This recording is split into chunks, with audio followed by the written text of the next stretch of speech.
Yan po't dumating po si Naisil. E ako po ay may isda po dito, ang dala po nila. Kalaki po. Yan po daw po ay yung pong karpa. Nahuli po daw nila po sa Agos. Sila po ay naglambat.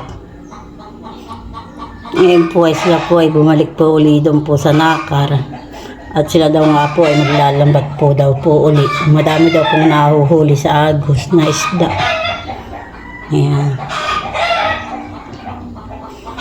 Ang gagawin ko po diyan ay lilinisin ko po. Pagkatapos po ay akin pong hiwa-hiwain pong maninipis. At ang luto po na ay sinuam. Ay gugulay ko po diyan ay mustasa. Yan po natin niya pong kakaliskisan. Dito po sa lababo. Nakasakot po naman sa Tupperware po. Isimting ko na lang po. Baka po magbara po ang aming lababo. Ang bangkas ko po iikot sa harang maliit.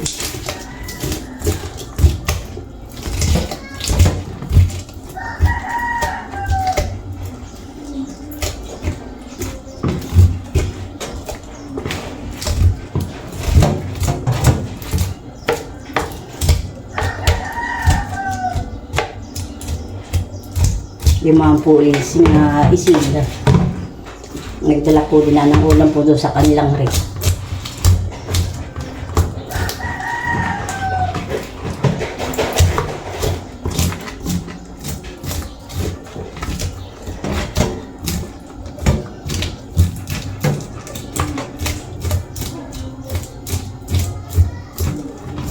Super laki po ng karpa.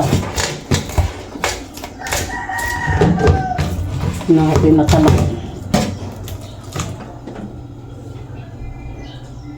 Dati na pong papalangin.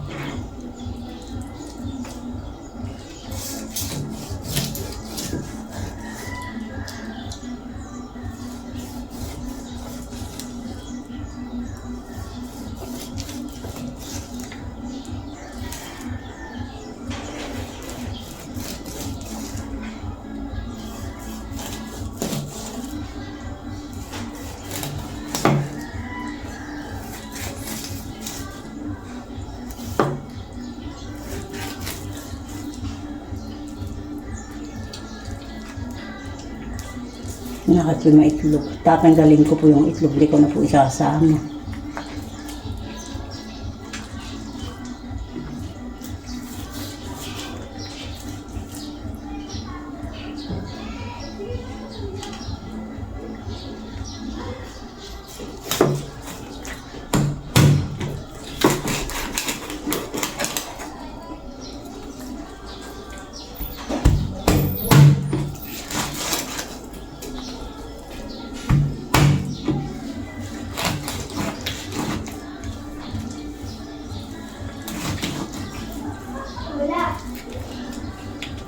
Bakit to? Bibili po ako. Ito po lang. Sige. Saan ka po bibili? Kala, ulit lang po. Hindi na natin sa mama. Wala ko po ng suga. Ah.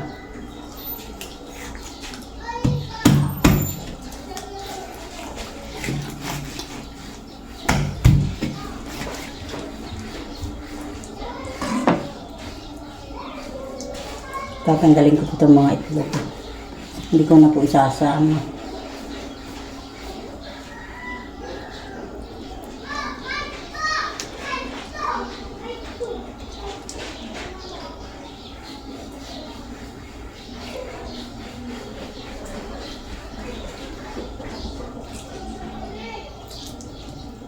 ko na po lalagay sa lababo. Mamaya ko na po lilinisin pa. Tatanggalin ko po yung mga dugo. Saka po itong mga palikpik po akin pong kukupitin.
Yan po, tapos akin na lang po, babakin po itong ulo. Yan po, akin na po nililinisan. Nahugasan ko na po.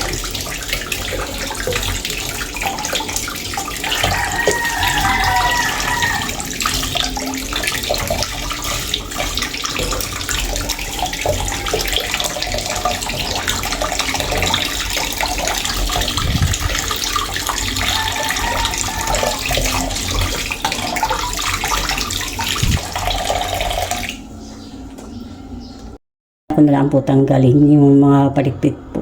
Matigas po. Hindi po ari ang gunting. Hindi po katulad ng dalag na malambot po lang ang palikpik. Ito po pala yung matigas.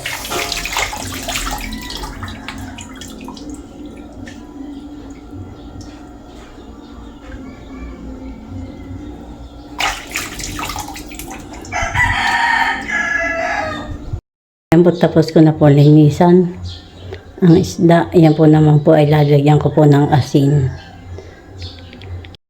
Yan po, tayo po ay magpiprito po muna ng isda. Saka po natin pag-isa po. Yun pong sinuang ang luto po na may mustasa. Yan po. Tayo po ay magluluto na. Yan po, tayo po ay magpiprito na. Ito po ay pahingi po sa akin ni Tilat, saka po ni Isil. Dinalan po ako ng isda.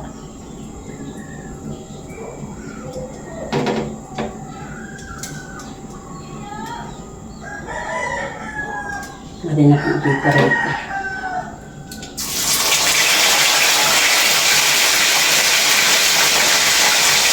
Dito po sa pinagparitusan na rin po natin dito. Sila po sila po yung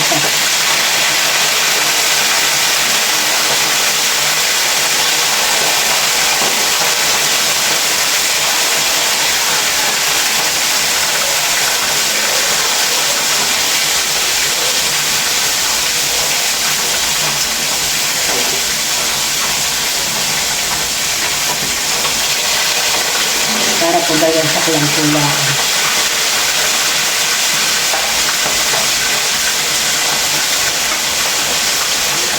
Ating pong tatakpan.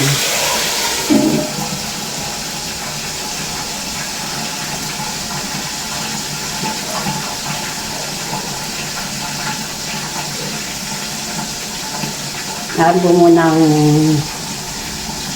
hihilisin po yung mustasa sa tugasan ko po para po mamaya palagay ko na lang. Ating pong bibili ang ating pinarito. Kakatapos po napilantik po.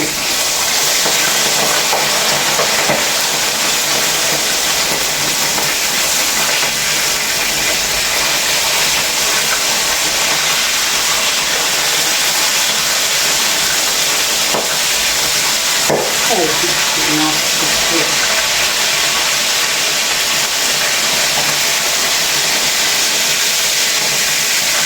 Wala po super parati. Ano naman, tatakpan ko po ulit.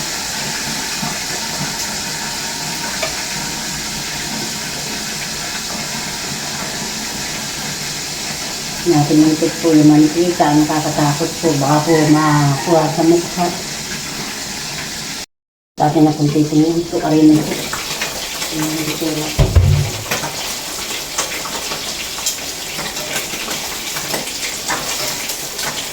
Dati na kung maahon.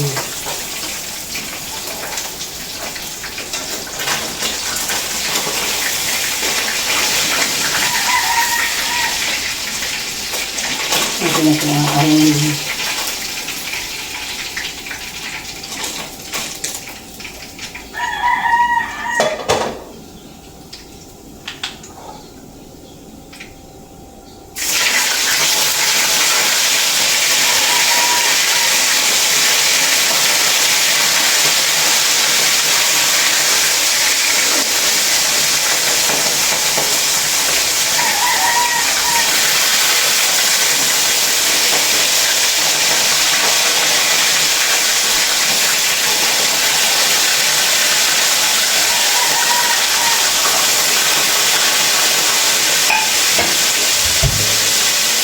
natin pagtatakpan po ulit.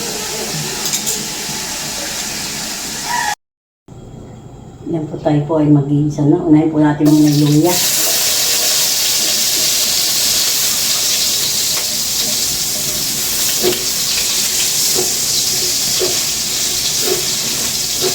Unahin po natin yung mga fried luya. Kaya po sasabay-sabay yung bagong sibuyas. Dahil po akong sibuyas.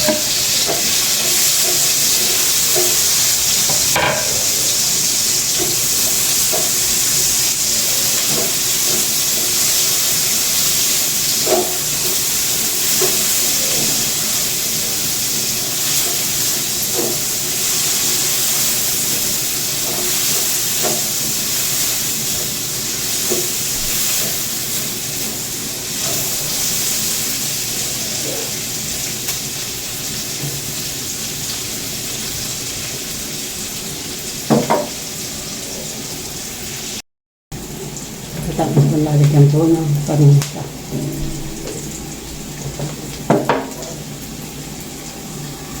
At atin na po lalagay po yung isda.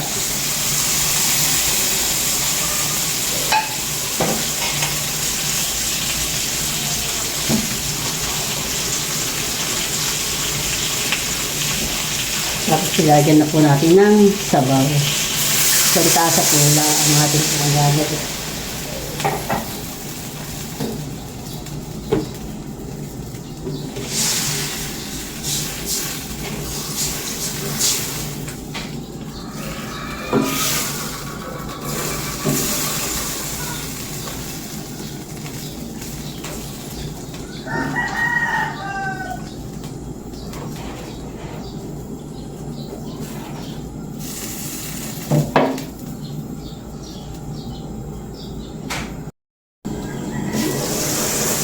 Atin na kung buksan.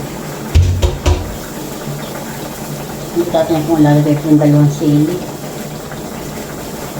Apple kung mustasa po. Nakin po gintay-gintay na po.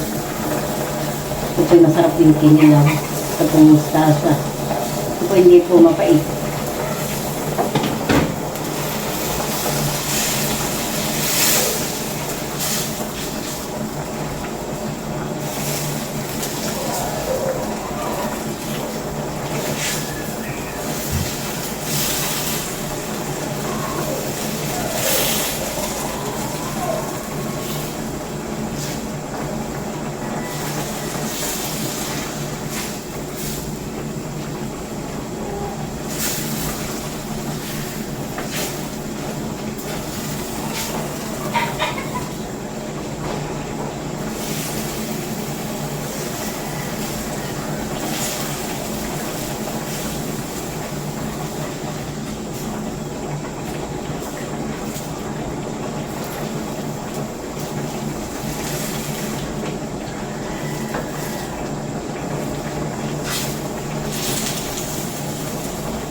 Hindi pa ako nakakawa po ng talbos ng sili. Dapat pitinis.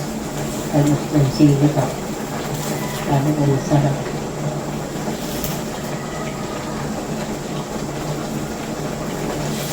Ito po ay luto na. Ito po ang aking sinuang na karpa.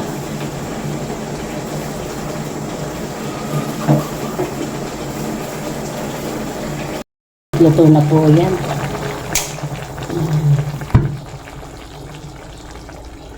Naantay po lang namin po si Tarat, kami po kakain. Wala pa po. Dadalhan ko na lang po si Taran doon po sa bayuhan at siya daw po ay naglatag daw po ng 3 sakong palay. Pinapainitan po niya. Yan, dadalhan ko na lang po.